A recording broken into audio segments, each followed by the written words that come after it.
Welcome to my channel. This is episode 3 of our series, and today we're gonna talk about Diacetyl. You might know it from the first 2 episodes as the yummy butter popcorn secret, or the conundrum that is Mike and I guess artificially flavored candies. But today we're going to talk about its use in savory snacks like microwave popcorn. In fact, it is added to almost all of the microwave popcorn that you buy in the grocery store. It makes the popcorn smell and taste like it has been cooked in butter even though it hasn't. For more fun food science stuff, check out the links below.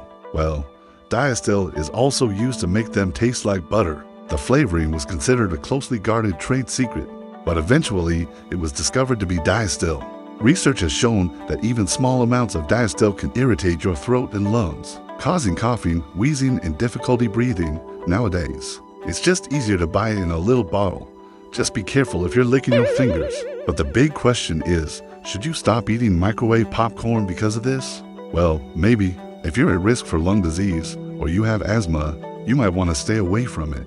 But for most healthy people, the amount of Diacetyl in a serving of microwave popcorn isn't enough to cause any lasting damage. You see, when you eat microwave popcorn, some of the Diacetyl ends up in your saliva. Now, if you were to just swallow that, it would end up in your stomach where it would get no less destroyed than the rest of your burrito. And if you really disliked it, just subscribe and leave a comment telling me why. As always, this has been my channel. Don't forget to keep on thinking, but that doesn't seem to be a problem for most people. So if you want to learn more about how Diacetyl works and what it is, go check out that video. Otherwise, let's talk about popcorn. Okay, so the first time you popped open a bag of microwave popcorn, did you ever notice that yummy buttery smell?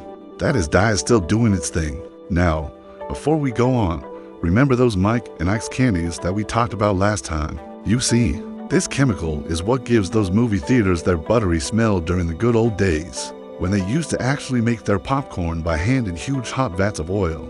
But here's the thing, when those theater workers used to inhale the stuff, it would damage their lungs and they would end up with a disease that they called popcorn lung. There have even been cases of microwave popcorn factory workers getting popcorn lung from just being around the stuff all day every day. But you're not inhaling it like they did, right? Well, yes and no. But if you were to, I don't know, lick your fingers after eating that popcorn, then the Diacetyl could end up in your nasal passages and then you would be inhaling it. And while it's usually temporary, there are cases where it can become permanent. Plus, if you think about how many other foods you put in your mouth without thinking twice, this really shouldn't be that much of a concern. Appreciate you tuning in. If you enjoyed this, check out this next video. If not, still give this one a look.